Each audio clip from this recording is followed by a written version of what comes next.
يا أيها الذين آمنوا أطيعوا الله وأطيعوا الرسول وأولي الأمر منكم صدق الله مولانا العظيم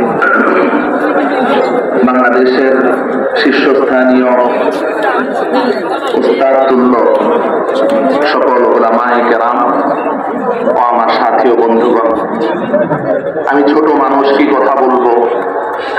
কিশোরগঞ্জ জামিয়া ইমদাদিয়ার শেখুল হাদিস আল্লামা ইমদাদুল্লাহ সাহেব দামাত বারাকাতুহুমের পাশে এতক্ষণ বসে আছে। হুজুর একটা কথা বলেছেন, ওই কথাটা আপনাদেরকে শোনাই। হুজুর বলছেন যে দেশের সংবিধান যদি কেউ না মানে তো রাষ্ট্রীয়ভাবে সে ওই দেশে বসবাস করার নাগরিকত্বের অধিকার সে হারিয়ে ফেলে। বলেন ঠিক কিনা? তো দেশের সংবিধান তো মানুষের কাছে বানানো, মানবোচিত সংবিধান। এটা যদি কেউ লঙ্ঘন করে, সে যদি ওই দেশে থাকার যোগ্যতা হারিয়ে ফেলে, তো দাওয়াত ও তাবলীগের তো সংবিধান আছে 6 উসুল। বলেন ঠিক কিনা?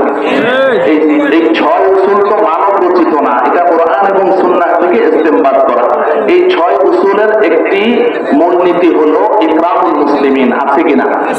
তো এই ইকরামুল মুসলিমিন, এটা ওই যে টঙ্গীতে যে তারা সন্ত্রাসী হামলা করেছিল, তাদের আসল মুখোশ যে সেদিন উন্মোচিত হয়েছিল, তো ওই সন্ত্রাসী হামলা করে দাওয়াত ও তাবলীগের ওই ইকরামুল মুসলিমিনের ওই উসুল থেকে তারা বের হয়ে গেছে। তো দাওয়াত ও তাবলীগের সংবিধান যখন তারা লঙ্ঘন করেছে, এখন তাদেরকে আমরা তাবলীগী বলে স্বীকৃতি দিতে রাজি না।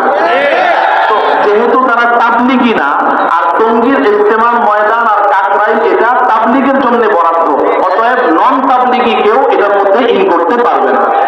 আল্লাহ রাব্বুল আলামিন আমাদেরকে বুঝার তৌফিক দান করেন। বাংলাদেশের সকল মানুষ, সকল ওলামাদের মাথার মুকুট এবং আমার দিনী ভাইরা, আজকের এখানে আমাদের বক্তব্য করার জন্য আসি নাই। আজকে আমাদের বড়রা যেই দিক নির্দেশনা দিবেন, আমাদের বাকি জীবনে আমরা অক্ষর অক্ষরে তা পালন করব।